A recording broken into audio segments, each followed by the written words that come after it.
السلام علیکم ورحمۃ اللہ وبرکاتہ۔ اعوذ باللہ من الشیطان الرجیم، بسم اللہ الرحمن الرحیم۔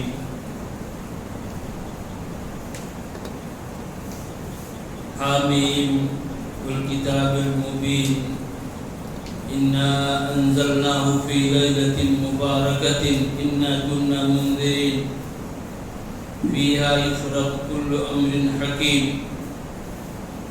دینی بھائیوں، اسلامی خواتین، آج آپ نے تراویح کی نماز میں 26واں پارہ آپ نے سنا ہے اور 27ویں پارے کا بھی تھوڑا سا حصہ آپ نے سماعت کیا ہے۔ اس پارے میں آپ نے پہلے سورہ احقاف کو سنا اور سورہ احقاف کے بعد پھر آپ نے سورہ محمد کو سنا اور سورہ محمد کے بعد پھر آپ نے سورہ فتح کو سنا ہے اور سورہ فتح کے بعد پھر آپ نے سورہ حجرات کو سنا اور سورہ حجرات کے بعد آپ نے سورہ قاف کو سنا ہے اور سورہ قاف کے بعد سورہ ذاریات کو سنا ہے۔ چھوٹی چھوٹی صورتیں ہیں۔ سورہ ذاریات پر آج کی یہ تلاوت ختم ہوئی ہے۔ کل کا جو درس تھا ہم لوگوں کا، اس میں ہم لوگ سورہ زخرف تک پہنچے تھے اور سورہ زخرف کے بعد سورہ دخان ہے اور پھر سورہ جاثیہ ہے۔ سورہ دخان اور سورہ جاثیہ سے بھی تھوڑا ہم لیں گے، 1-2 آیتیں۔ اور سورہ دخان ہمارے لیے اس اعتبار سے بھی اہم ہے کہ اس کے شروع میں آج کی اس رات کا تذکرہ ہے۔ اس رات کا تذکرہ سورہ دخان کے شروع میں ہے، اس لیے خاص طور سے اس سورت کو ہم لیتے ہیں۔ دیکھیے، آپ نے بہت سنا اس لیلۃ القدر کے بارے میں اور ظاہر ہے کہ اتنے سارے لوگ ہمارے سامنے بیٹھے ہوئے ہیں، ان میں کچھ نوجوان ہیں جو اسٹوڈنٹ ہوں گے، پڑھائی کر رہے ہیں انجینئرنگ کی، MBBS کی یا IAS کی تیاری کر رہے ہوں۔ کتنے ایسے لوگ ہیں جن کے اپنے کاروبار کا مسئلہ ہوگا، دکان کا مسئلہ ہوگا، مکان کا مسئلہ ہوگا، نہ جانے کیسے کیسے مسئلے ہوں گے۔ ایک انسان کے سامنے جتنے لوگ بیٹھے ہیں، ہر ایک کے سامنے اپنا الگ الگ مسئلہ ہوگا۔ اللہ نے کیا فرمایا اس رات کے بارے میں؟ فیہا یفرق کل امر حکیم۔ اسی رات میں ہر ایک مضبوط کام کا فیصلہ کیا جاتا ہے۔ یہ اللہ تعالیٰ نے اس رات کے بارے میں، لیلۃ القدر کے بارے میں فرمایا کہ اللہ رب العالمین اسی رات میں فیصلہ فرماتا ہے۔ یہ فیصلے کی رات ہے اور ہم میں سے ہر ایک کے سامنے کوئی نہ کوئی مسئلہ ہے، کوئی نہ کوئی حاجت ہے، کوئی ضرورت ہے۔ ظاہر ہے کہ ہم میں سے ہر ایک کی یہ خواہش ہے کہ اللہ تعالیٰ ہمارے حق میں اچھے فیصلے فرمائے۔ اگر ہم اچھا فیصلہ چاہتے ہیں تو اچھا بن کر کے رہیں۔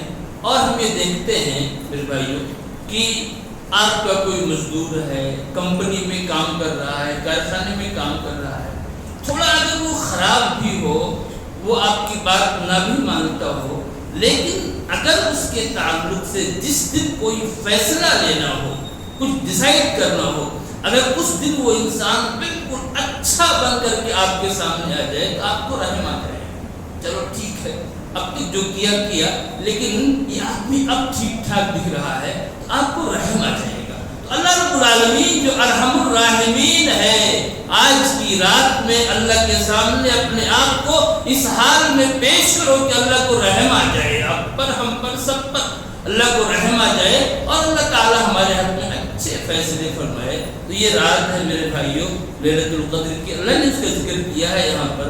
اور ظاہر سی بات ہے کہ ہم یہ نہیں جانتے کہ کون سی رات لیلۃ القدر ہے، ان 5 راتوں میں سے کون سی رات لیلۃ القدر ہم اس کو نہیں جانتے، اس لیے ہمیں 5 راتوں کو 5 تاک راتوں کو بالکل ایک طرح سے گزارنا ہے، اور ہر رات کو یہ سوچ کر گزارنا ہے کہ ہو سکتا ہے کہ آج ہی کی رات ہو سکتا ہے کہ آج ہی کی رات ہو، یہ سوچ کے ہمیں گزارنا ہے۔ یہ نہیں کہ ابھی تو 27 باقی ہے، ابھی تو 29 باقی نہیں، ہو سکتا ہے یہ 25 کی رات لیلۃ القدر ہو، وہ اللہ رب العالمین کے علم میں ہے۔ اس لیے ہر رات کو ہر تاک رات کو، اس آخری عشرے کی ہر تاک رات کو ہم لیلۃ القدر مان کر کے گزاریں، اور بالکل پوری طرح سے اللہ کی عبادت کریں، اس حال میں رہیں کہ اللہ تعالیٰ کو ہمارے حال پر رحم آئے گا۔ آگے اللہ رب العالمین نے اس سورت میں فرعون کا تذکرہ کیا ہے، فرعونیوں کا۔ ظاہر سب جانتے ہیں کہ ان کو دریا میں ڈبو دیا گیا، اور اللہ نے کہا ان کے بارے میں، فرعون کے بارے میں اور فرعونیوں کے بارے میں، فما بکت علیہم السماء والارض وما كانوا منذرین۔ جب ان کو دریا میں ڈبو دیا گیا، فرعون کو، اس کے لشکر کو، تو اللہ کہہ رہا فما بکت علیہم السماء والارض، نہ ان کے اوپر آسمان رویا اور نہ ان پر زمین روئی۔ یہ اللہ رب العالمین کا یہ کہنا ہے کہ نہ آسمان رویا ان کے اوپر اور نہ ہی ان کے اوپر زمین روئی۔ اللہ اکبر! یعنی بات سمجھ میں نہیں آتی ہے کہ آسمان کے رونے، زمین کے رونے کیا مطلب ہے؟ ایک انسان مرتا ہے، اسے گھر والے روتے ہیں، اہل و عیال روتے ہیں، آسمان کے رونے کا، زمین کے رونے کا کیا مطلب ہے؟ یہ ایک چیز ہے۔ مجھے خود یہ بات سمجھ میں نہیں آ رہی تھی، ترجمہ تو آیت کا سمجھ میں آ رہا ہے، لیکن آسمان کے نہ رونے کا بات سمجھ میں نہیں آ رہی تھی۔ ایک تفسیر دیکھا، دوسری دیکھا، لاسٹ میں ابن کثیر دیکھا۔ جب ابن کثیر کو دیکھا میں نے، تو وہاں پر ابن عباس رضی اللہ تعالیٰ عنہ کا یہ قول ملا۔ ان سے سوال کیا ان کے شاگرد اوفی نے ابن عباس سے پوچھا، اپنے استاد سے، کہ اس آیت کا کیا مطلب ہے کہ ان پر نہ آسمان رویا نہ زمین روئی، کیا مطلب اس کا ہے؟ ابن عباس نے بتایا، کیا کہا انہوں نے؟ ابن عباس نے کہا کہ دیکھیے، جتنے بھی لوگ ہیں، جتنے بھی انسان ہیں، جتنے بھی لوگ ہیں، ہر ایک کے لیے آسمان میں ایک دروازہ ہے۔ ہر شخص کے لیے آسمان میں ایک دروازہ ہے، جس دروازے سے اس کا عمل اوپر کو چڑھتا ہے اور اس کی روزی نیچے کو اترتی ہے۔ ہر شخص کے لیے ایک الگ دروازہ ہے، اللہ نے بنایا ہے، اور اسی دروازے سے اس کی روزی نیچے کو اترتی ہے اور اس کا عمل اوپر کیا ہے، چڑھتا ہے۔ ابن عباس کہہ رہے ہیں۔ اب اس کے بعد کیا ہوا؟ جب ایک مومن مرتا ہے، ایک مومن انسان جب مرتا ہے، تو اس کے مرنے کے بعد ظاہر اس کے عمل کے اوپر چڑھنے کا سلسلہ بند ہو جاتا ہے۔ اس کا عمل اوپر چڑھنا یہ بند ہو جاتا ہے۔ ایک مومن کے مرنے کے بعد جب اس کا عمل اوپر نہیں جاتا ہے ایک مومن کا، تو وہ دروازہ اس کے اوپر روتا ہے، وہ آسمان، وہ دروازہ اس کے اوپر روتا ہے، وہ ایک مومن کے مرنے کے اوپر۔ ایسے ہی وہ زمین جہاں پر وہ انسان اللہ کی عبادت کرتا تھا، اللہ کے لیے نماز پڑھتا تھا، اللہ کا ذکر و اذکار کرتا تھا، جب وہ زمین اس انسان کو نہیں دیکھتی ہے، اس کے مرنے کے بعد اس کو نہیں دیکھتی ہے، تو وہ زمین بھی اس کے اوپر کیا کرتی ہے، روتی ہے۔ ابن عباس نے کہا اب چونکہ یہ فرعون اور فرعونی، ان کے کوئی اعمال تھے ہی نہیں، ان کے کوئی اعمال نہیں، ان کا عمل آسمان پر چڑھ ہی نہیں رہا تھا، تو اب ان کے اوپر آسمان کیا روئے گا؟ اور ایسے ہی زمین میں بھی ان کے اعمال کے کچھ آثار نہیں تھے، کوئی چیز نہیں موجود تھی، تو زمین کیا روئے گی؟ اس لیے اللہ نے کہا فما بکت علیہم السماء والارض، ان کے اوپر نہ آسمان رویا اور نہ زمین۔ اور ایک اور مفسر کہتا ہے کہ قد تبکی باب السماء اکثر من الاہل، کبھی کبھی ایسا ہوتا ہے کہ آسمان کا دروازہ یہ انسان کے اہل و عیال سے زیادہ روتا ہے۔ ایک انسان مرتا ہے، لوگ روتے ہیں، شوہر مر جائے گا، بیوی روئے گی، کچھ دن روئے گی، پھر رونا بند ہو جاتا ہے، پھر وہ ہنسنا شروع کر دے گی۔ لیکن یہ آسمان کا دروازہ جس سے اس کا عمل چڑھتا تھا، وہ کب تک روتا رہتا ہے، اللہ ہی بہتر جانتا ہے۔ اللہ نے کہا کہ فرعونیوں کے بارے میں فما بکت علیہم السماء والارض وما كانوا منذرین، ان کے اوپر آسمان رویا اور نہ ہی زمین روئی اور نہ ہی ان کو کوئی مہلت دی گئی۔ آگے ہمارے سامنے سورہ جاثیہ ہے۔ سورہ جاثیہ میں اللہ تعالی نے اپنے نبی کے بارے میں فرمایا، کیا کہا؟ ثم جعلناك على شریعۃ من الامر فاتبعها ولا تتبع اهواء الذين لا يعلمون۔ اے نبی، ہم نے آپ کو ایک شریعت دی ہے، ایک دین دیا ہے، ایک طریقہ دیا ہے ہم نے آپ کو، تو آپ اسی شریعت کی آپ پیروی کیجئے۔ ولا تتبع اهواء الذين لا يعلمون، اور یہ لوگ جن کے پاس علم نہیں ہے، جانتے نہیں ہیں، آپ ان کے احوا کی، ان کے خواہشات کی پیروی مت کیجیے۔ یہ کہا گیا رسول اکرم صلی اللہ علیہ وسلم سے، اور آپ کے واسطے سے پوری امت کو یہ بات کہی جا رہی ہے۔ اس سے کیا معلوم ہوتا ہے؟ مفسر اس پر تبصرہ کرتے ہوئے لکھتا ہے کل ما خالف الشریعہ فهو هوى، ہر وہ چیز جو شریعت کے مخالف ہو، شریعت سے ہٹ کر کے ہو، وہ ہوا ہے، وہ خواہش نفس ہے، اس کا دین سے کوئی تعلق نہیں ہے۔ دین وہی ہے جو شریعت کے مطابق ہو، وہ دین ہے۔ جو چیز شریعت کے مخالف ہو وہ کیا؟ خواہش نفس ہے۔ ایک انسان اس کے اوپر ثواب کو امید نہ رکھے، ثواب ملے گی کس چیز کے اوپر؟ جو شریعت کے مطابق ہو۔ اس لیے کہ ہمارے نبی کو کہا گیا کہ آپ اسی شریعت کی پیروی کیجئے، ان کے احوا کی، ان کے خواہشات کی پیروی مت کیجئے جو لوگ علم نہیں رکھتے ہیں۔ اس کے بعد ہمارے سامنے سورہ احقاف ہے۔ احقاف جو ہے یہ حقف کی جمع ہے، حقف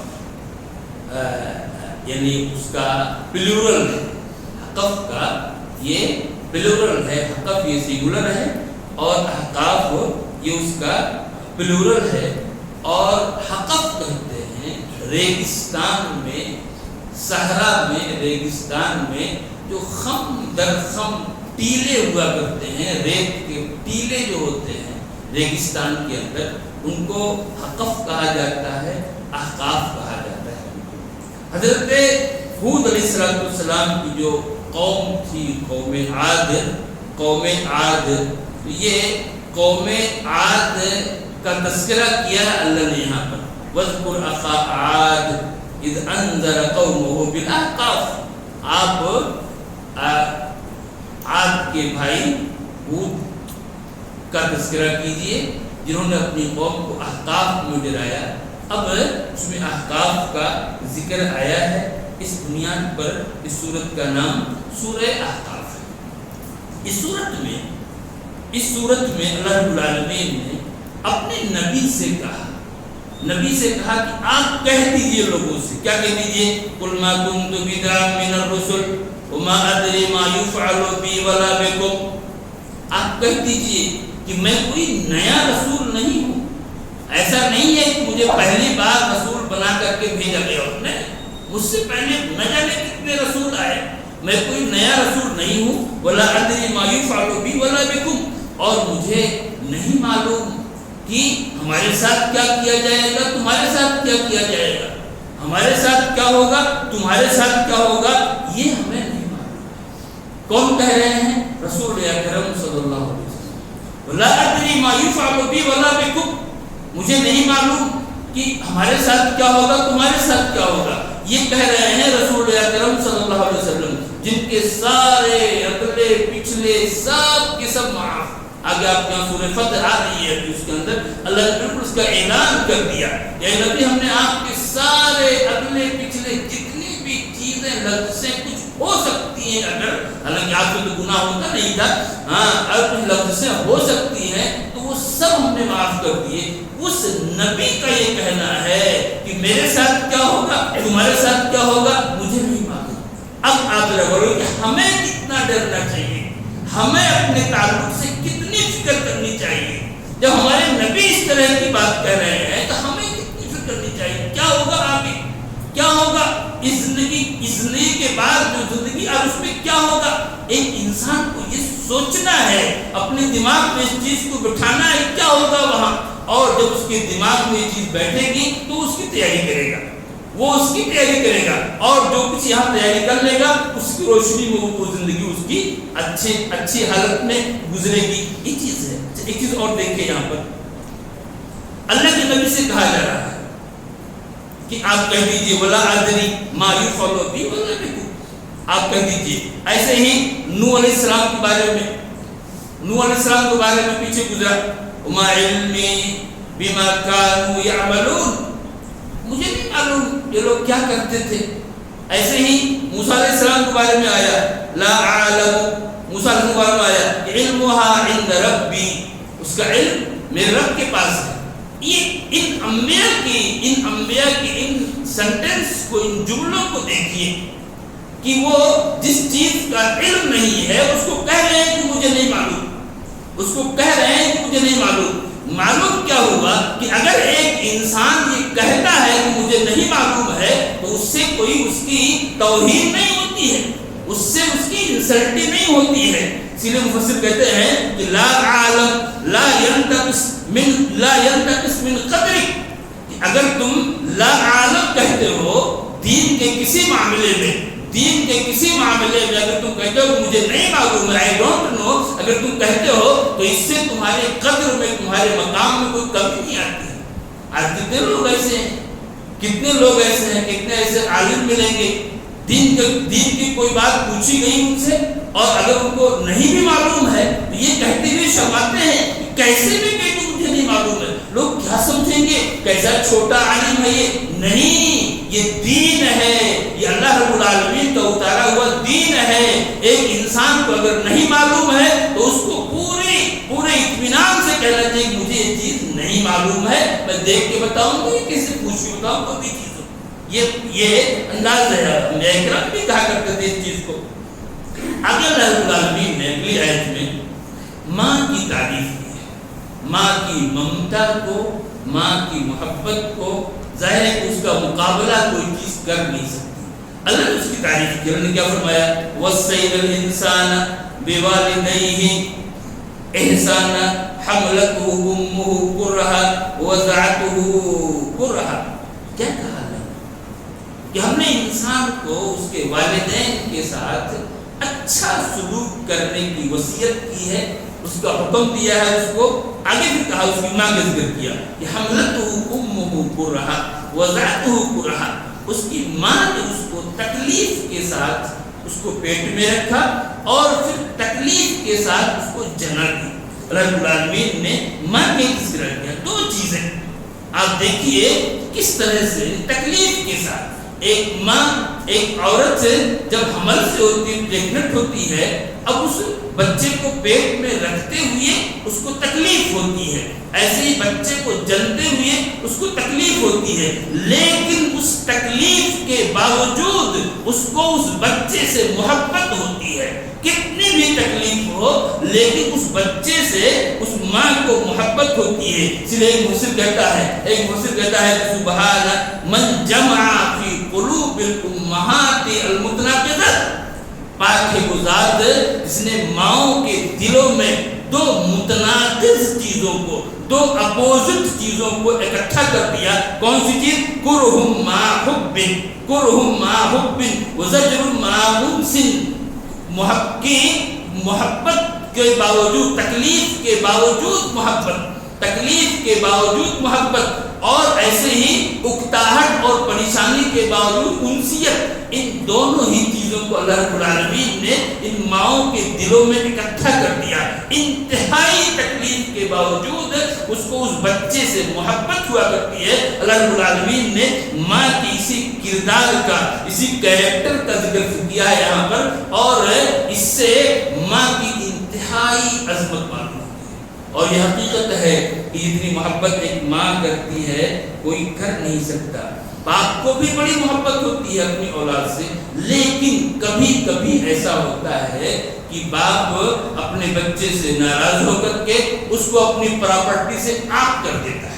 ایسے واقعات دیکھنے میں آتے ہیں، بہت کم ہوتے ہیں، لیکن ایسے کبھی کبھی دیکھنے میں آتا ہے کہ باپ جو ہے ناراض ہوا بیٹے سے اور اس نے اپنے بیٹے کو عاق کر دیا، اس کو پراپرٹی سے محروم کر دیا. اس طرح کی باتیں آتی ہیں. ماؤں کے یہاں آپ یہ چیز کبھی نہیں دیکھ سکتے ماں کا جو معاملہ ہے بہت بڑی چیز ہے، اس کو آپ دیکھ نہیں پائیں گے۔ اللہ رب العالمین نے ایک تذکرہ کیا ہے، بہت خوش نصیب ہیں وہ لوگ جن کی مائیں حیات سے ہیں اور ان کی بڑی ذمہ داری ہے، بڑی ذمہ داری ہے۔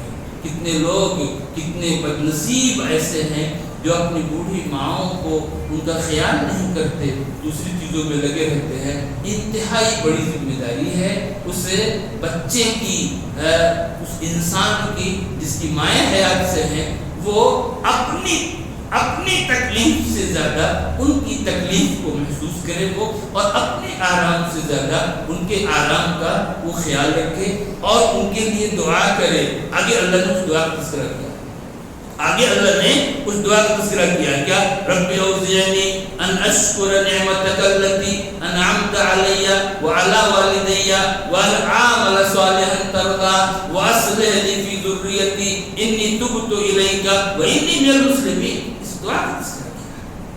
ایک انسان دعا کرے اللہ سے، کیا دعا کرے؟ اللہ مجھے توفیق دے کہ میں تیری اس نعمت کا شکر ادا کروں جو نعمت تو نے مجھ پر کیا ہے اور میرے والدین پر کیا ہے، اور تو مجھے توفیق دے کہ میں ایسا نیک کام کروں جس سے تو راضی ہو جائے۔ وَأَصْلِحْ لِي فِي ذُرِّيَّتِي، اور میری اولاد کو بھی تو نیک بنا دے، میری اولاد کو بھی نیک بنا دے۔ انی تبت الیک وانی من المسلمین، میں تیری بارگاہ میں توبہ کرتا ہوں اور میں مسلمانوں میں سے۔ انتہائی بہترین دعا ہے، اور ایک انسان کو اس بات کی تعلیم ہے کہ 40 سال کے بعد وہ خاص طور سے، یہاں پر قرآن نے کہا بلغ 40 سنہ، 40 سال کا جب ہو گیا انسان تب وہ اس دعا میں لگا رہا، اپنا کو لگائے رکھا۔ ظاہر ہے کہ یہ دعا اس کے اندر والدین کے لیے بھی دعا ہے، اولاد کے لیے بھی دعا ہے، ہر طرح سے دعا ہے۔ ایک چیز اور دیکھیے یہاں پر قرآن نے کیا کہا کہ میری اولاد کو نیک بنا دے، میری اولاد کو نیک بنا دے، اور پھر اس کے بعد کیا ہے؟ انی تبت الیک، میں توبہ کرتا ہوں۔ یعنی اولاد کو نیک بنانے کی دعا کے بعد توبے کا ذکر ہے۔ آپ اس چیز کو، دونوں کی ربط کو دیکھیے کہ اللہ رب العالمین کیا کہنا چاہ رہا ہے ہم سے کہ میری اولاد کو نیک بنا دے اور میں توبہ کرتا ہوں۔ اس کا کیا مطلب ہے؟ ایک مولانا صاحب سے کہا گیا کہ مولانا صاحب میرا بچہ بہت نافرمان ہے، میری بات نہیں مانتا، آپ اس کو کچھ پھونک دیجئے، دعا کر دیجئے کہ یہ کیا ہو جائے؟ فرما بردار ہو جائے، میری بات ماننے لگے۔ مولانا سے کہا گیا، اب مولانا صاحب نے کیا جواب دیا؟ یعنی اس بچے کو فرما بردار بنانے کے لیے انہوں نے کیا کیا کیا نہیں کیا یہ تو مجھے نہیں معلوم ہے، لیکن اللہ نے یہاں پر طریقہ بتایا ہے۔ اللہ رب العالمین نے یہاں وہ طریقہ بتایا ہے، اور اللہ نے یہ بتایا ہے، کیا بتایا کہ وَأَصْلِحْ لِي فِي ذُرِّيَّتِي إِنِّي تُبْتُ إِلَيْكَ، اللہ میرے اولاد کو نیک بنا دے، میں توبہ کرتا ہوں۔ مطلب کیا ہوا کہ اگر تم اولاد کو نیک بنانا چاہتے ہو، سیدھا بنانا چاہتے ہو، تو پہلے خود سیدھے ہو جاؤ، یہ پیغام ہے اس آیت کا۔ یہ آیت کا پیغام ہے کہ وہ بچہ تمہارا پھونکنے سے، دم کرنے سے وہ سیدھا نہیں ہو جائے گا، بلکہ یہ ضروری ہے کہ اگر تم چاہتے ہو کہ اولاد تمہاری سیدھی رہے، صحیح رہے، تو تم اللہ کی بارگاہ میں توبہ کرو، اپنے گناہوں کی معافی مانگو۔ اولاد کو ٹھیک کرنا چاہتے ہو تو اپنے آپ خود ٹھیک بنو، تمہاری اولاد بہت ٹھیک ہو جائے گی۔ یہ میسج ہے رب العالمین کا، اس دعا کے ذریعے سے۔ آگے اللہ رب العالمین نے، میں نے بتایا تھا کہ قوم عاد کا تذکرہ ہے اس میں، تو اللہ نے ان کا ذکر کیا۔ دیکھیے کیا کہا، یہ بہت بہادر قوم تھی قوم عاد، اور ظاہر ہے کہ گرمی سردی ہوتی ہی ہے، بالکل گرمی کا زمانہ تھا، اور سخت گرمی سے پریشان تھے، اور پریشان ہو کر کے کسی سائے میں، کسی درخت کے نیچے اکٹھے ہو گئے تھے، اور بارش کا ان کو انتظار تھا۔ قوم عاد کو بارش کا انتظار تھا، اور اس بارش کے لیے وہ پریشان تھے۔ کیا کہا انہوں نے؟ دیکھا کہ ایک بادل آ رہا ہے، ایک بادل، کلاؤڈ آسمان میں دیکھا انہوں نے، تو اس بادل کو دیکھا تو قرآن نے کیا کہا فلما رأوا عارضا مستقبل اوديتهم قالوا هذا عارض ممطرنا. جب انہوں نے بادل کو دیکھا کہ وہ ان کے وادیوں کی طرف آ رہا ہے تو وہ خوش ہو گئے، بہت خوش ہوئے اور کہا کہ یہ تو بادل آ رہا ہے اور اس سے ہمیں کیا ہوگا، فائدہ ہوگا، ہمیں راحت ملے گی، یہ بادل آ رہا ہے. لیکن اللہ نے کیا کہا بل ہوا مستعجلتم به ریح فیہا عذاب علیم. اللہ نے کہا کہ نہیں، یہ بادل نہیں ہے بلکہ یہ تو وہ چیز ہے جس کی تم جلدی مچائے ہوئے تھے، تم مانگ رہے تھے، نبی سے کہہ رہے تھے عذاب لاؤ عذاب لاؤ، عذاب لے کے آؤ عذاب لے کے آؤ، جس کی تم جلدی کر رہے تھے وہ عذاب ہے. اس بادل سے پانی نہیں نکلے گا بلکہ اس بادل سے ہوا نکلے گی جو تمہیں تہس نہس کر دے گی. کیا رب العالمین نے کہا. آپ یہاں پر دیکھیے، یہاں پر آپ دیکھیے کہ وہ ہوا نکلی اور 7 دنوں تک وہ ہوا ان کے اوپر مسلط رہی اور سب کے سب کیا ہو گئے، ختم ہو گئے، سب کے سب بالکل ختم ہو گئے. یہاں ایک نکتہ دیکھیے کہ قوم عاد کو بادل دکھائی دیا اور جو بادل ان کی نجات کا ذریعہ تھا، اس سے بارش ہوتی اور اس بارش سے ان کو راحت ملتی، اس پریشانی سے، اس گرمی سے، وہ ان کی نجات کا ذریعہ تھا وہ بادل. لیکن وہی بادل جو ان کے نجات کا ذریعہ تھا وہی ان کی ہلاکت کا سبب بن گیا، وہی ان کی ہلاکت کا سبب بنا. اس کے برعکس موسیٰ علیہ السلام جب بنی اسرائیل کو لے کر کے بھاگ رہے تھے تو ان کے سامنے کیا تھا، دریا تھا، ان کے سامنے دریا تھا اور وہ دریا ان کی ہلاکت کا سبب تھا. اگر وہ دریا اپنی حالت پہ باقی رہ جاتا تو پوری قوم ہلاک ہو جاتی، یا تو فرعون ان کو پکڑ لیتا اور یہ دریا میں وہ کود جاتے. اب آپ دیکھیے کہ قوم عاد نے بادل کو دیکھا جو ان کی نجات کا ذریعہ تھا، لیکن وہی بادل ان کی ہلاکت کا سبب بن گیا. اور موسیٰ علیہ السلام کے سامنے دریا تھا جو دریا ان کی ہلاکت کا سبب تھا، لیکن اس دریا میں ان کے لیے راستہ بن گیا اور وہ سب کے سب کیا ہے، نکل گئے. اس سے معلوم کیا ہوتا ہے، اس سے معلوم کیا ہوتا ہے کہ اللہ رب العالمین ہر چیز پر قادر ہے، ہر چیز پر قادر ہے. اللہ رب العالمین وہ جس طرح سے چاہے کرتے، جیسے چاہے. جس چیز سے ہم خطرہ محسوس کرتے ہیں اس کو ہمارے حق میں وہ بہتر بنا دے، اور جس چیز کو ہم اچھا سمجھتے ہیں اس کو وہ ہمارے حق میں خراب بنا دے. یہ اللہ رب العالمین کی قدرت ہے.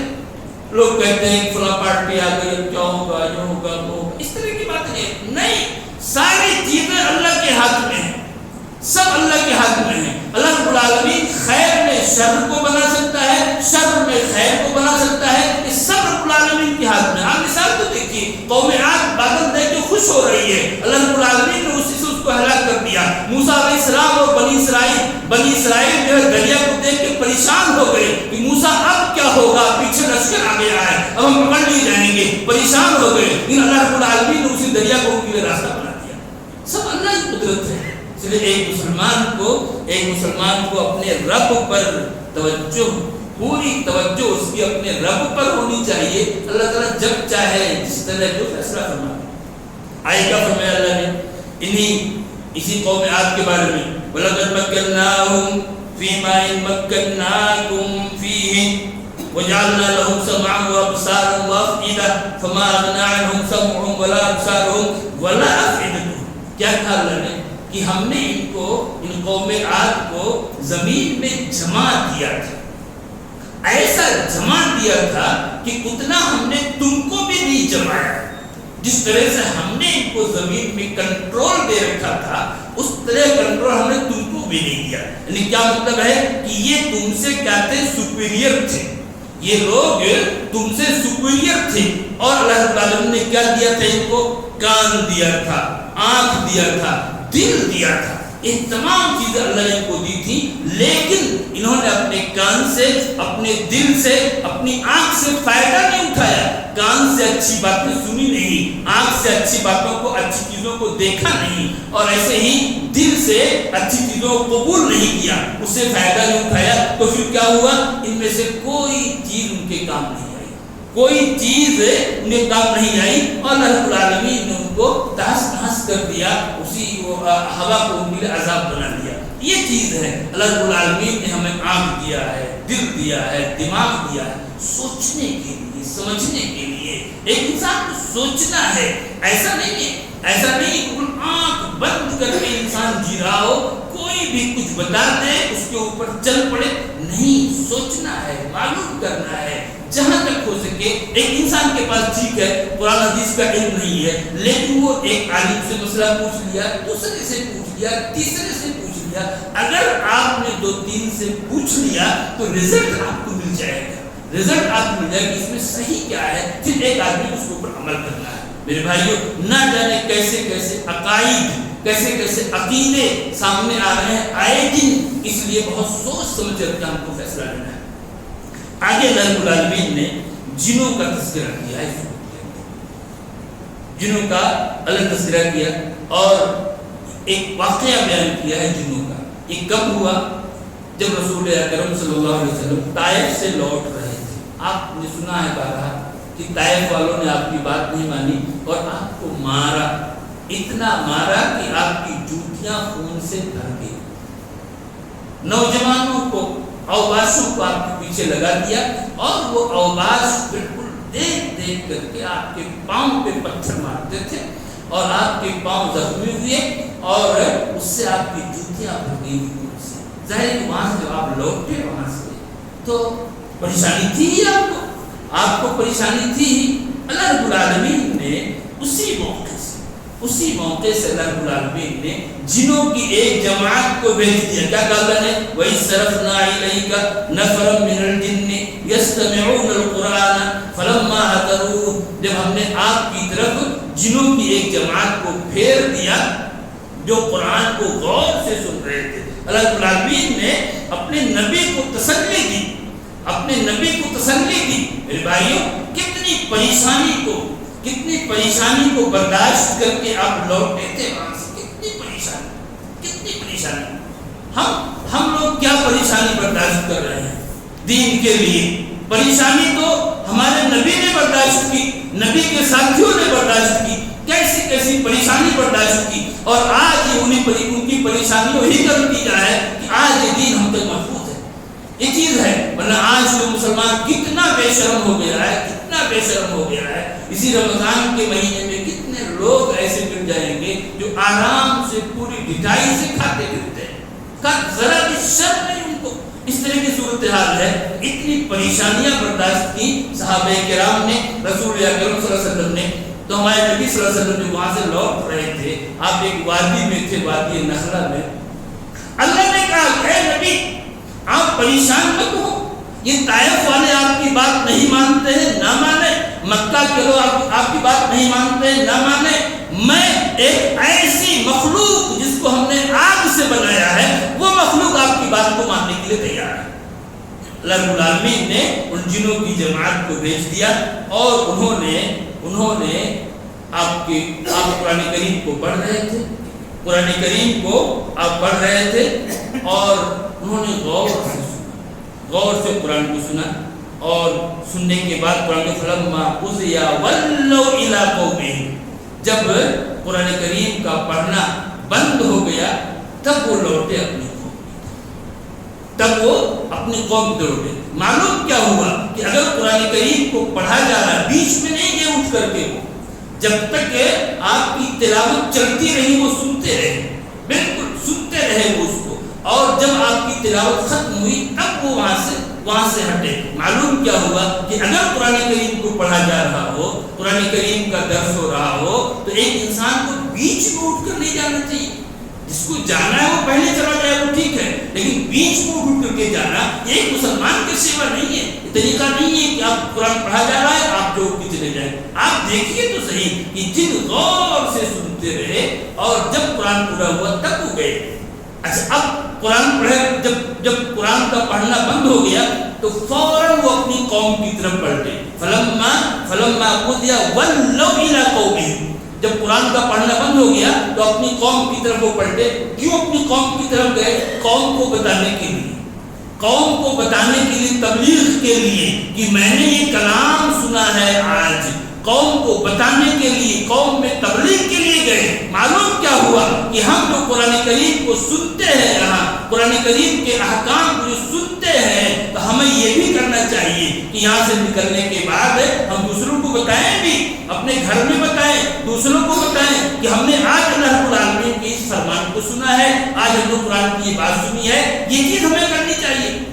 اور تیسری چیز دیکھیے کیا، قالوا انصتوا، ان جنہوں نے کہا، جب انہوں نے سننا شروع کیا تو شروع میں شاید سے کچھ لوگ، کچھ جن بات چیت کر رہے تھے تو ان کا کہا انصتوا، چپ چاپ بیٹھ جاؤ، کسی بھی طرح کی کوئی آواز نہیں آنی چاہیے، بالکل چپ چاپ بیٹھ جاؤ.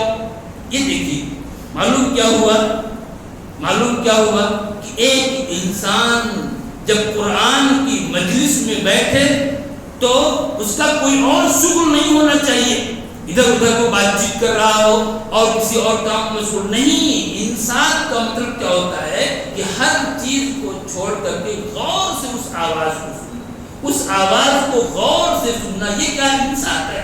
تو ان جنہوں نے کہا ان سے تو بالکل غور سے سنو، اس کو خاموشی سے بیٹھ جاؤ، غور سے سنو. اور ظاہر سی بات ہے کہ یہ انسان جو ہے میرے بھائیوں، یہ ہدایت کا، توفیق کا پہلا زینہ ہے. مفسر لکھتا ہے الانسان بدایت التوفیق، انسان یہ توفیق کی ابتدا ہے. ایک انسان کو قرآن کریم پر عمل کرنے کی توفیق ملتی ہے، اس توفیق کی پہلی سیڑھی، پہلا زینہ کیا ہے؟ انسان ہے، خاموشی کے ساتھ بیٹھنا، غور سے اس کو سننا. جب ایک انسان سنے گا ہی نہیں تو پھر کیا ہوگا؟ اللہ رب العالمین اس واقعے کو بیان کیا ہے. آپ دیکھیں یہاں پر جن اس میں حاضر ہوئے، جن اس قرآن کی مجلس میں حاضر ہوئے تو ان کی دل کی دنیا بدل گئی. بالکل پتہ نہیں کس عقیدے پر، کس مذہب پر تھے، لیکن قرآن کو سنا تو ان کے دل کی دنیا بدل گئی. معلوم کیا ہوا کہ قرآن کی جو مجلس ہوتی ہے وہ ایک انسان کے دل کی دنیا کو بدل دیتی ہے. ایک انسان چینج ہو کر کے رہ جاتا ہے. شرط یہ ہے کہ وہ غور کے ساتھ اس کو سنے قرآن کریم. اسی وجہ سے ایک مسجد کا یہ تفسیرہ ہے من سعادت المرء، من سعادت المرء ان یصرفه اللہ الی سماع القرآن.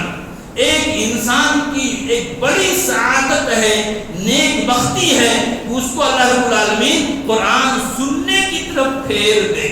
یہ انسان کی بڑی سعادت ہے کہ اللہ تعالیٰ اس کو قرآن سننے کی طرف پھیر دے. میرے بھائیوں، یہ کوئی معمولی مجلس نہیں ہوتی ہے جس کو بہت سے لوگ بہت معمولی سمجھتے ہیں. یہ کوئی عام اسپیچ نہیں ہے، یہ کوئی عام اسپیچ نہیں، یہ قرآن کریم کا درس ہے. اللہ رب العالمین کے کلام کو، اس کے پیغام کو اور اس کے میسج کو لوگوں تک پہنچایا جاتا ہے. آگے ہمارے سامنے سورہ محمد ہے. اس سورت کے اندر اللہ نے فرمایا یا ایھا الذین آمنوا ان تنصروا اللہ ینصرکم ویثبت اقدامکم. اے مومنو، اگر تم اللہ کی مدد کرو گے تو اللہ تمہاری مدد کرے گا. تم اللہ کی مدد کرو گے تو اللہ تمہاری مدد کرے گا. اللہ کو ہماری مدد کی کیا ضرورت ہے؟ مطلب تم اللہ کے دین کی مدد کرو گے، اللہ کے دین کی خدمت کرو گے، اس کو پھیلاؤ گے تو اللہ رب العالمین تمہاری مدد کرے گا. وَيُثَبِّتْ أَقْدَامَكُمْ، اور تمہارے قدموں کو مضبوط کر دے گا. یہ وعدہ ہے. معلوم کیا ہوا کہ اگر ایک انسان اللہ کی مدد کو چاہتا ہے تو وہ اللہ کے دین کی مدد کرے، اللہ کے دین کی مدد کرے. مفسر لکھتے ہیں کہ لا تنتظر نصر اللہ، لا تنتظر نصر اللہ ان لم تنصر بنفسک. تم اللہ کی مدد کا انتظار مت کرو اگر تم نے خود اللہ کی مدد نہیں کی، اللہ کے دین کی مدد نہیں کی، تو تم اللہ کی مدد کا انتظار مت کرو. اگر تم اللہ کی مدد کو چاہتے ہو، تم پھیلاؤ، اس کی خدمت کرو، اس کے اوپر عمل کرو. اگر تم ایسا کرتے ہو تو اللہ کی مدد ہے، اللہ کی مدد آئے گی. اور ایک دوسرے اور کہتے ہیں دع عنک التفکیر کیف ینصرک اللہ فلہ جنود السماوات والارض. دع عنک التفکیر کیف ینصرک اللہ فلہ جنود السماوات والارض بل علیک التفکیر کیف تنصر الدین. وصف کہتا ہے کہ آپ اس بات کو سوچنا بند کر دیجئے. آپ یہ مت سوچئے کہ اللہ آپ کی مدد کیسے کرے گا، اس کو آپ کو نہیں سوچنا ہے، اس کو اپنے دماغ میں نہیں لانا ہے کہ اللہ کیسے مدد کرے گا. اس لیے کہ اللہ کے پاس تو آسمان و زمین کے جنود، اس کے لشکر موجود ہیں، پورے لشکر ہیں اللہ کے پاس. اللہ تعالیٰ جیسے چاہے گا مدد کر دے گا. اس لیے آپ کو یہ نہیں سوچنا ہے کہ اللہ ہماری مدد کیسے کرے گا، بلکہ آپ کو یہ سوچنا ہے کہ آپ اللہ کے دین کی مدد کیسے کریں. آپ کی نظر اس پر ہونی چاہیے کہ آپ اللہ کے دین کی مدد کیسے کریں گے. اور جب آپ اللہ کے دین کی مدد کریں گے تو پھر اللہ رب العالمین کی مدد آپ کے اوپر رہے گی. یہ چیز ہے. اس لیے ہمیں اللہ رب العالمین کے دین کو مضبوطی کے ساتھ پکڑنا ہے. اللہ کی مدد از خود آ جائے گی. یہ وعدہ ہے اللہ رب العالمین کا، یہ اللہ کا وعدہ ہے. تنصر اللہ ینصرکم، تم اگر اللہ کی مدد کرو گے اللہ تمہاری مدد کرے گا. یہ چیز ہے. اگر رب العالمین نے کافروں کا تذکرہ کیا ہے، جو لوگ قرآن کو نہیں مانتے، جو قرآن کے نہیں ہیں، اللہ رب العالمین نے ان کا تذکرہ کیا ہے. ان کے بارے میں قرآن کیا کہہ رہا ہے اس کو آپ دیکھیں. جو لوگ قرآن کا انکار کرتے، قرآن کو نہیں مانتے، ان کے بارے میں قرآن کیا کہہ رہا ہے. اللہ نے فرمایا والذین کفروا یتمتعون ویأکلون کما تأکل الانعام والنار مثوی لهم. جن لوگوں نے کفر کیا، جو کافر ہیں، یہ کھاتے ہیں اور تمتع کرتے ہیں. تمتع مطلب کیا؟ انجوائمنٹ. یعنی یہ جو کافر ہیں وہ انجوائمنٹ کرتے ہیں اور کھاتے ہیں. ایٹنگ، یہ ان کے یہاں یہ دو چیزیں ہوتی ہیں. اور بالکل ویسے ہی جیسے ایک جانور کھاتا اور پیتا ہے. آپ دیکھیں تو یہ دو ہی چیزیں ہیں، یہ دو چیزیں جن کے لیے دنیا پریشان رہتی ہے. ایک تو اس کی ایٹنگ کا مسئلہ ہے کہ اس کو کیا کھانے کے لیے کیسی کیسی چیزیں مل جائیں، کیسی کیسی نعمتیں مل جائیں اس کو. اور اس کے علاوہ پھر انجوائمنٹ کا مسئلہ ہوتا ہے کہ وہ کیسے انجوائے کر لے. انجوائے کرنے کے لیے وہ نہ جانے کہاں کہاں جاتا ہے اور کیسا اس کو انجوائمنٹ ملے. یہ دو چیزیں ہیں. انہی دو چیزوں کے لیے دنیا پریشان ہوتی ہے. ایک تو اس کو اچھا کھانے کو ملے اور اچھا انجوائے کرنے کو اس کو مل جائے. دو چیزیں ہیں. اللہ رب العالمین نے ان دونوں چیزوں کا تذکرہ کیا ہے اور بہت دو ٹوک انداز میں اللہ نے کیا ہے. کیا کہا کہ کافروں کی حالت یہ ہے، کافروں کی حالت یہ ہے کہ ان کی زندگی بغیر کسی مقصد کی ہوتی ہے، بغیر کسی ہدف کے ان کی زندگی ہوتی ہے. اور جیسے ایک جانور کھاتا ہے اور اپنے حساب سے انجوائے کرتا ہے، ویسے یہ کافر بھی کرتے ہیں اور پھر اخیر میں ٹھکانا کیا ان کا جہنم ہے. لیکن ایک مسلمان ایسا نہیں ہوتا ہے. مسلمان کا ایک مقصد ہوتا ہے، ایک ٹارگٹ ہوتا ہے ایک مسلمان کا. اور اسی پر ایک مفسر کا کہنا ہے کہ الذی یعیش بلا قیم سامیہ، الذی یعیش بلا قیم سامیہ بلا ہدف مغایہ. جو انسان بغیر اچھے اور اعلیٰ مقصد کے بغیر جو انسان جیتا ہے، جس کا کوئی اچھا اور اونچا ٹارگٹ نہ ہو اور اس کا کوئی ہدف نہ ہو، تو وہ انسان کیا ہے، اس میں اور جانور میں کوئی فرق نہیں ہے. اس میں اور جانور میں کوئی فرق نہیں ہے. فرق کتنا ہے کہ جانور بولتا نہیں ہے اور یہ بولتا ہے. صرف اتنا ہی فرق ہے.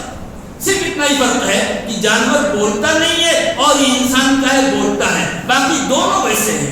ایک جانور کے سامنے بھی صرف کھانے پینے کا مسئلہ ہے اور اس انسان کے سامنے بھی جس کا کوئی ہدف نہ ہو، کوئی مقصد نہ ہو، اس انسان کے سامنے کھانے پینے کا مسئلہ ہے. دونوں جانور. اللہ نے فرمایا کہ الذین کفروا یتمتعون ویاکلون کما تاکل الانعام. معلوم یہ ہوا کہ ایک مسلمان کے سامنے اچھا ہدف ہوا، اچھا اونچا ٹارگٹ ہو اس کا. ایک مسلمان کی نظر ہو اس کے اوپر کہ یہ دنیا کیا ہے، ایک سفر ہے، ایک دنیا سفر ہے. یہاں تک تو سب لوگ مانتے ہیں کہ یہ دنیا کیا ہے، سفر ہے. کوئی بھی بڑا سے بڑا لیڈر بن جائے، کوئی نیتا بن جائے تو لوگ کیا کہتے ہیں کہ اپنے آخری سفر پہ جا رہے ہیں، آخری سفر پہ جا رہے ہیں. یہاں تک تو سب مانتے ہیں، لیکن اس آخری سفر کی منزل کیا ہے اس پر نظر ایک انسان کی نہیں ہوتی ہے. اس آخری سفر کی منزل کیا ہے، اس کو ٹھہرنا کہاں ہے، اس پر نظر نہیں ہوتی ہے. ایک مسلمان کی نظر اس کے اوپر ہونی چاہیے. آخری سفر تو سب مانتے ہیں، چونکہ اپنے سامنے دیکھتے ہیں لوگوں کو مرتے ہوئے تو اس کو مانتے ہیں کہ ایک انسان آخری سفر پہ جا رہا ہے، لیکن آخری سفر کی منزل کیا ہے اس پر نظر ہونی چاہیے. یہ وہ عظیم مقصد ہے جس کے لیے ایک انسان کو جینا ہے دنیا کے اندر. یہ مقصد ہے، ورنہ کھانے پینے کے لیے جانور بھی کھاتے پیتا رہتا ہے. اس منزل کے لیے، اس مقصد کے لیے ایک انسان کو دنیا میں جینا ہے اور اسی کے لیے اس کو یہاں رہنا ہے. آگے رب العالمین نے رشتوں کے تعلق سے ذکر کیا ہے اور رشتوں کے توڑنے کا، صلہ رحمی نہ کرنے کا نقصان کتنا ہے اللہ نے اس کو بتایا ہے. کیا کہا اللہ نے؟ فَهَلْ عَصَيْتُمْ إِن تَوَلَّيْتُمْ أَن تُفْسِدُوا فِي الْأَرْضِ وَتُقَطِّعُوا أَرْحَامَكُمْ. اللہ نے کیا کہا کہ اگر تم اپنے رشتوں کو کاٹ دو گے، صلہ رحمی نہیں کرو گے، رشتوں کو توڑ دو گے تو اس سے کیا ہوگا؟ فساد پیدا ہوگا، بگاڑ پیدا ہوگا.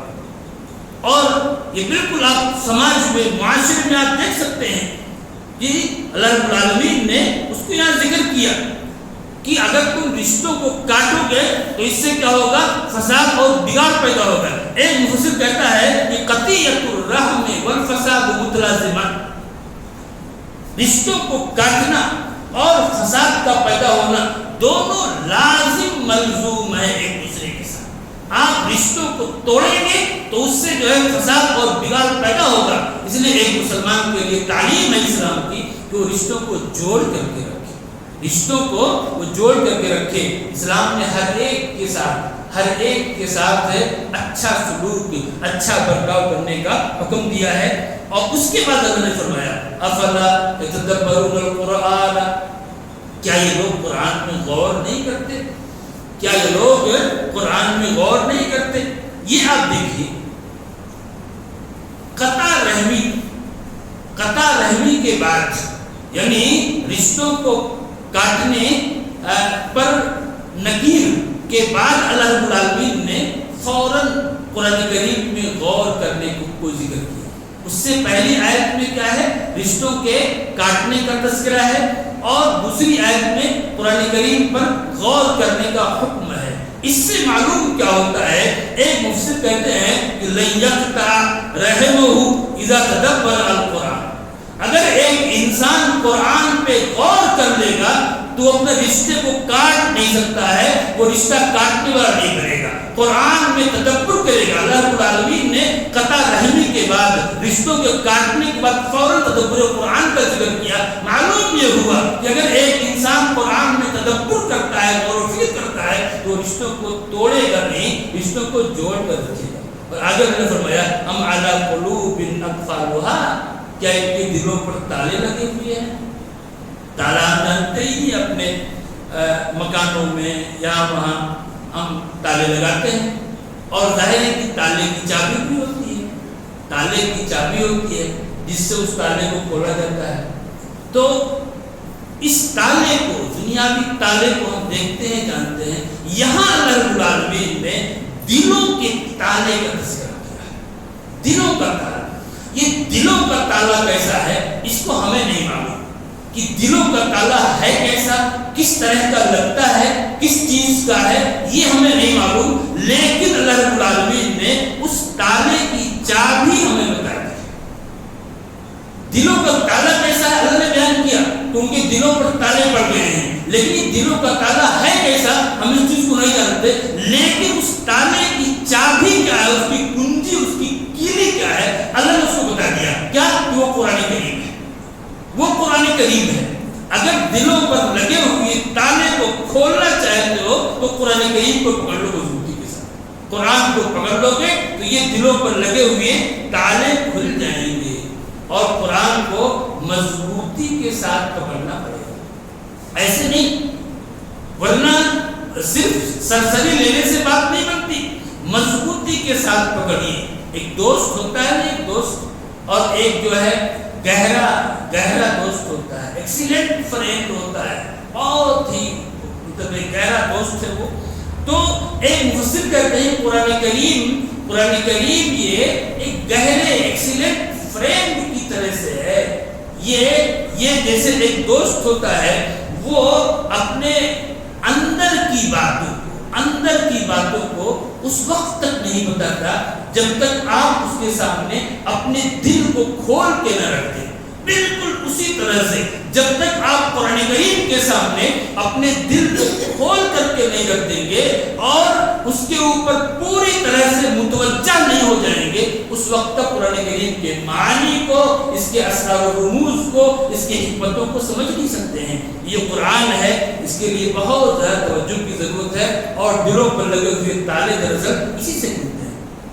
آگے رب العالمین نے اس سورت کے اخیر میں سورہ محمد کا فرمایا ان تتولوا یستبدل قوما غیرکم، اگر تم منہ موڑو گے، اعراض کرو گے، تو اللہ تعالیٰ تم کو تمہارے بدلے کسی اور قوم کو لے آئے گا۔ یعنی اللہ رب العالمین اپنے دین کا کام جس سے چاہے گا لے لے گا۔ کوئی انسان یہ مت سوچے کہ نہیں یہ ہمارے ہی ذریعے ہوگا، نہیں، اللہ تعالیٰ جس کے ذریعے چاہے گا دین کا کام لے لے گا۔ اللہ نے کہا کہ اگر تم منہ موڑو گے تو ہم تمہیں ختم کر دیں گے اور تمہاری جگہ پر ایک دوسری قوم کو لے آئیں گے۔ معلوم یہ ہوا کہ ایک انسان کو دین کی خدمت کرنی ہے، دین کی خدمت، اور دین کی خدمت جو ہے الدین لا یتوقف علی اشخاص، دین یہ اشخاص پر، لوگوں پر موقوف نہیں ہے، بلکہ دین کا معاملہ تو یہ ہے کہ یہ دین کا ہے، باقی ہے قیامت تک کے لیے، اور ہم اور آپ تو چلے جانے والے ہیں، کوئی بھی انسان ہو وہ آیا اور چلا جائے گا، دین باقی ہے۔ اللہ تعالیٰ جس سے چاہے اپنے دین کی خدمت دے لے۔ آپ نے تاریخ سنا ہوگا کہ ایک وقت تھا کہ عباسی دور اسلام کا سنہرا دور ہے۔ اس دور میں جب بادشاہوں کے یہاں اور لوگوں کے یہاں ان کے یہاں خرابیاں پیدا ہوئی تو اللہ تعالیٰ نے ایک ایسی قوم کو بھیجا جو بڑی جابر اور ظالم قوم تھی، اور اس قوم نے ہلاکو خان نے بغداد کی اینٹ سے اینٹ بجا دی، اتنی کتابیں دریائے دجلہ میں ڈالی گئی کہ اس دریا کا پانی گدلا ہو گیا۔ لیکن آپ دیکھیے اس کے بعد اسی کی نسل سے اللہ رب العالمین نے دین کے پیروکار کو کھڑا کر دیا، جنہوں نے 1-2 سال نہیں پورے 1200 سال تک حکومت کی، جس کو ہم عثمانی سلطنت کے نام سے جانتے ہیں۔ اللہ تعالیٰ اپنے دین کا کس سے چاہے گا؟ ان ظالموں کی نسل سے اللہ نے ایسے لوگوں کو پیدا کر دیا جنہوں نے اسلام کو قبول کیا اور پھر وہ دین کے محافظ بنے۔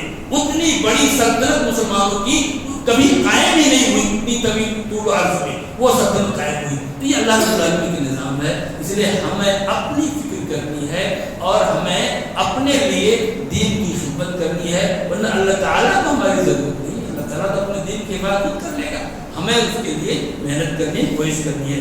آگے ہمارے سامنے سورہ فتح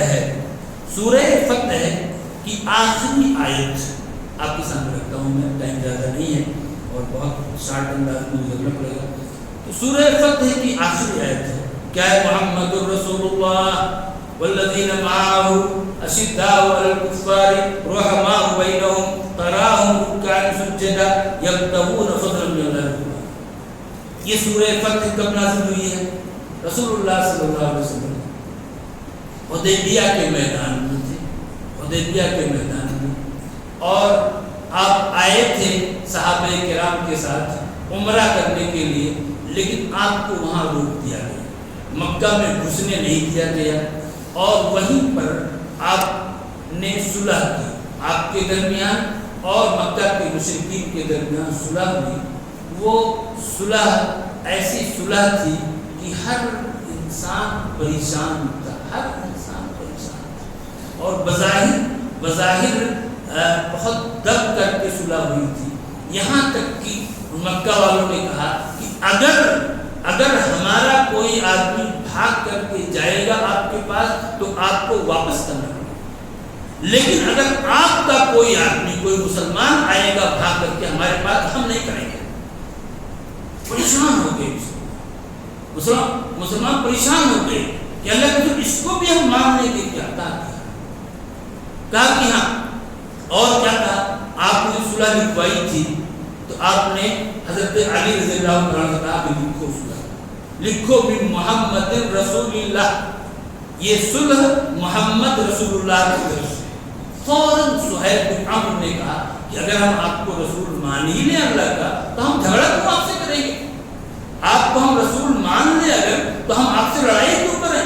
ساری لڑائی تو اسی لیے ہے کہ ہم آپ کو اللہ کا رسول مانتے ہی نہیں ہیں، اس لیے آپ اس کو مٹائیے، محمد بن عبداللہ لکھیے، محمد بن عبداللہ لکھیے، محمد رسول اللہ آپ نہیں لکھ سکتے۔ آپ نے حضرت علی سے کہا کہ مٹا دو رسول اللہ، حضرت علی کا میں نہیں مٹا سکتا، میں اپنے ہاتھ سے رسول اللہ کو مٹا دوں، یہ میری مجال نہیں ہے۔ پھر رسول اکرم صلی اللہ علیہ وسلم نے کہا کہ مجھے بتاؤ کہاں ہے، چونکہ آپ پڑھنا نہیں جانتے تھے، آپ پڑھنا نہیں جانتے تھے، لکھنا نہیں جانتے تھے۔ اللہ کی قدرت دیکھیے کہ آپ پوری انسانیت کو علم آپ نے دیا لیکن آپ پڑھنا نہیں جانتے تھے، پوری انسانیت کے معلم لیکن آپ پڑھنا نہیں جانتے تھے، تو آپ نے کہا کہ بتاؤ مجھے کہاں ہے وہ جگہ۔ حضرت علی نے وہ جگہ بتائی کہ یہ ہے رسول اللہ کی جگہ، آپ نے اس کو اپنے ہاتھ سے اس کو مٹا دیا، رسول اللہ نے مٹا دیا۔ رسول اکرم صلی اللہ علیہ وسلم نے اس صلح کرنے کی خواہش میں صلح کرنے کے لیے رسول اللہ کو وہاں سے مٹا دیا۔ آپ دیکھیے اللہ نے آپ کو کیا انعام دیا، اللہ رب العالمین نے کیا انعام دیا۔ آپ نے اس کاغذ سے، اس پیپر سے، جس چیز پہ بھی لکھا گیا ہو اس سے آپ نے رسول اللہ کو مٹایا، تو اللہ رب العالمین نے قرآن کریم میں اس چیز کو ثابت کر دیا۔ کیا کہا؟ محمد رسول اللہ۔ ابھی قیامت تک یہ پڑھا جائے گا، قیامت تک یہ پڑھا جائے گا اس چیز کو بالکل اس طریقے سے اللہ رب العالمین نے آپ کو انعام دیا۔ تو یہ آیت ہے، یہ پوری آیت سورہ فتح کی آخری آیت ہے، اور اس آیت کی ایک خاص بات یہ ہے، اس ایک آیت میں عربی لینگویج کے سارے حروف، سارے الفابیٹ سب ایک آیت میں موجود ہیں، جتنے بھی آپ 28 مانے الفابیٹ یا 29 مانے، تھوڑا سا اس میں ہوا ہے 29 28 29 28 20 پر 9 20 پر 8 20 پر 8 مانے تو 20 پر 9 مانے، تو یہ پورے الفابیٹ جو ہے یہ اس میں موجود ہے۔ ایسے ہی سورہ مزمل کی آخری آیت ہے، اس میں بھی سارے الفابیٹ ہے، صرف وہاں شین نہیں ہے، صرف شین نہیں ہے۔ تو یہ بھی اس صورت کی ایک یہ چیز ہے۔ یہ تو میں نے بتا دیا بچوں کے لیے، جو بچے چھوٹے چھوٹے بچے جو ہے پڑھتے ہیں، عربی کو پڑھتے ہیں، یہ ان کے لیے بتا دیا۔ اب آپ دیکھیں کہ بڑوں کے لیے کیا ہے، اس میں نوجوانوں کے لیے، بڑوں کے لیے کیا ہے۔ اللہ رب العالمین نے نبی کے ساتھیوں کا تذکرہ کیا، کیا کہا؟ تراہم رکعا سجدا یبتغون فضلا من اللہ ورضوانا، تم انہیں رکوع اور سجدے کی حالت میں دیکھو، ان کو صحابہ کو، اور یبتغون فضلا من اللہ ورضوانا، وہ اللہ رب العالمین کے فضل کو تلاش کرتے ہیں، اللہ کے فضل کو تلاش کرتے ہیں۔ اب دیکھیے رکوع اور سجدے کے بعد یبتغون فضلا من اللہ ورضوانا کا تذکرہ ہے۔ معلوم یہ ہوا کہ رکوع اور سجدہ کرنے سے، نماز پڑھنے سے اللہ رب العالمین کی رضامندی ملتی ہے، ایک انسان کو اگر اللہ رب العالمین کی رضا چاہیے، اس کا فضل چاہیے، تو ایک انسان کو اللہ رب العالمین کے ساتھ رکوع کرے، سجدے کرے، نمازیں پڑھے، اس سے اس کو اللہ کا فضل ملے گا، اس کی رضامندی ملے گی۔ اور آیت کیا فرمایا؟ سیماہم فی وجوہہم من اثر السجود، تم ان کے چہروں پر سجدوں کے آثار دیکھو گے، سجدوں کے آثار دیکھو گے۔ سجدوں کے آثار کا مطلب کیا ہے؟ بہت سے لوگ یہ سمجھتے ہیں کہ پیشانی پر نشان بن جائے وہ وہی جائز سے مراد ہے۔ نہیں، یہ کوئی ضروری نہیں ہے، یہ کوئی ضروری نہیں ہے۔ آپ سخت چیز پر سجدہ کریں گے تو آپ کے پیشانی پر نشان بن جائیں گے۔ سعودی عرب میں لوگ قالین پہ نماز پڑھتے ہیں، تو آپ وہاں کے لوگوں میں آپ ان کی پیشانیوں پر نشان نہیں دیکھیں گے، بہت کم آپ کو ملے گا، اس لیے وہ نرم چیز پر سجدے کرتے ہیں۔ یہ ایک ایسی چیز ہے۔ یہاں مطلب کیا ہے کہ ایک انسان جو نماز پڑھتا ہے، ایک انسان جو نماز پڑھتا ہے، اللہ کی عبادت کرتا ہے، اس کے چہرے پر جو تازگی ہوتی ہے، اس کا چہرہ جو تر و تازہ ہوتا ہے، اس کا ذکر رب العالمین نے کیا ہے۔ اس لیے یہ کہا جاتا ہے کہ من کثرت صلاتہ باللیل حسن وجہہ بالنہار، جس شخص کی رات میں نماز زیادہ رہے گی، دن میں اس کا چہرہ اچھا رہے گا، بالکل کھلتا ہوا چہرہ اس کا دکھے گا۔ ایک انسان چہرے کو حسین بنانے کے لیے نہ جانے کیسے کیسے کریم لگاتا ہے اور کیا کیا چیزیں ہیں، فیس واش استعمال کرتا ہے، نہ کیا کرتا ہے۔ اللہ رب العالمین نے کہا کہ نہیں، اس کی ضرورت نہیں ہے، تم رات میں میری عبادت کر لو، دن میں تمہارا چہرہ ویسے ہی کھلا ہوا نظر آئے گا۔ تو اللہ نے کہا کہ ان صحابہ کرام کو کہ سجدوں کی وجہ سے آپ ان کے یہاں یہ چیز دیکھیں گے۔ اور اس کے علاوہ رب العالمین نے ان صحابہ کی بہت تعریف کی ہے، پوری سورت میں اور جگہوں پر بھی صحابہ کرام کی تعریف آپ کو ملے گی اس سورت کے اندر، جس سے ہمیں صحابہ کرام کا مقام اور ان کا مرتبہ معلوم ہوتا ہے۔ آگے ہمارے سامنے سورہ حجرات ہے۔ سورہ حجرات میں پہلی آیت میں اللہ نے کیا فرمایا؟ لا تقدموا بین یدی اللہ ورسولہ، اے مسلمانوں تم اللہ اور اس کے رسول سے آگے مت بڑھو، اللہ اور اس کے رسول سے آگے مت پڑھو۔ آپ بظاہر بہت ہلکی بات لگ رہی ہے، لیکن نہیں، یہ بہت بڑی بات ہے، بہت بڑی بات ہے۔ سارے فساد اور سارے بگاڑ کی جڑ یہی ہے کہ ایک انسان اللہ سے اور اس کے رسول سے آگے بڑھ جائے۔ سارے فساد اور سارے بگاڑ کی جڑ یہی ہے، اور یہ میں نہیں کہہ رہا ہوں، امام ابن قیم رحمہ اللہ جو ابن تیمیہ رحمہ اللہ کے شاگرد ہیں، وہ کہتے ہیں کہ سارے فساد کا سبب کیا ہے؟ تقدیم الرائے علی الشرع والہوا علی العقل۔ سارے فساد کا سبب اور اس کی جڑ کا ہے رائے کو شریعت پر، اپنی رائے کو شریعت پر مقدم کرنا، آگے بڑھانا، اور ایسے ہی انسان کے عقل پر اس کی خواہشات کا غالب ہو جانا۔ ایک انسان کی عقل پر اس کی خواہشات غالب ہو جائیں اور ایک انسان شریعت پر اپنی رائے کو، اپنی سوچ کو وہ مقدم کرتے آگے بڑھا دے، یہ سارے فساد اور سارے بگاڑ کی جڑ ہے۔ ایک انسان کو اپنی خواہش کو کنٹرول میں رکھنا ہے اور اپنی رائے کو بھی کنٹرول میں رکھنا ہے۔ اللہ رب العالمین نے جو کہا کہ اللہ سے اور اس کے رسول سے آگے نہ بڑھو، تو سارے فساد کی جڑیں کاٹ دی۔ آگے اللہ تعالیٰ نے کیا فرمایا؟ ان لوگوں کی تعریف کی کہ لوگ رسول اللہ صلی اللہ علیہ وسلم کے سامنے کیسے ہوتے تھے۔ کیا کہا کہ جو لوگ رسول اللہ صلی اللہ علیہ وسلم کے سامنے اپنی آوازوں کو پست رکھتے ہیں، ان الذین یغضون اصواتهم عند رسول اللہ اولئک الذین امتحن اللہ قلوبهم للتقوی، جو لوگ رسول اللہ کے سامنے اپنی آواز کو پست رکھتے ہیں، اللہ رب العالمین نے ان کے لیے تقوی کی گارنٹی دے دی ہے کہ ان کے دلوں میں تقوی موجود ہے، تب ان کی آواز نبی کے سامنے پست ہوتی ہے۔ اگر ان کے دلوں میں تقوی نہ ہوتا تو وہ تیز آواز میں بات کرتے۔ آج ہمارے سامنے، ہمارے درمیان میں نبی اکرم صلی اللہ علیہ وسلم نہیں ہے، لیکن آپ کی باتیں ہمارے بیچ میں ہیں، جو باتیں آپ کی باتیں ہمارے بیچ میں موجود ہیں، آپ کے ایک ایک بات کو صحابہ کرام نے نوٹ کیا ہے، وہ احادیث موجود ہے، قرآن کریم موجود ہے۔ ایک مسلمان کو اس بات کی تعلیم ہے کہ وہ قرآن و حدیث کے سامنے وہ اپنی آواز کو پست رکھے، اپنی آواز کو پست رکھے۔ اگر قرآن کی کوئی بات بتائی جا رہی ہے، حدیث کی کوئی بات بتائی جا رہی ہے، اب وہ اس کے اوپر اپنی آواز کو بلند نہ کرے، بلکہ اس چیز کو مانے، وہ اسے قبول کر لے۔ آگے اللہ رب العالمین نے کیا فرمایا؟ وَإِن طَائِفَتَانِ مِنَ الْمُؤْمِنِينَ اقْتَتَلُوا فَأَصْلِحُوا بَيْنَهُمَا، اگر مومنوں کی دو جماعتیں قتال کر لیں، لڑائی کر لیں، تو ان کے درمیان کیا کرو؟ اصلاح کرو۔ معلوم کیا ہوا کہ لڑائی کرنے کے بعد بھی وہ کیا ہے؟ مومن ہے، مسلمان ہے، ایسا نہیں کہ وہ اسلام سے خارج ہو گئے۔ اور اس کے بعد اللہ نے کہا انما المؤمنون اخوہ، انما المؤمنون اخوہ، مومن کیا ہے؟ بھائی بھائی ہے۔ یعنی لڑنے کے بعد بھی اللہ نے اخوت کا ذکر کیا، بھائی چارے کا ذکر کیا۔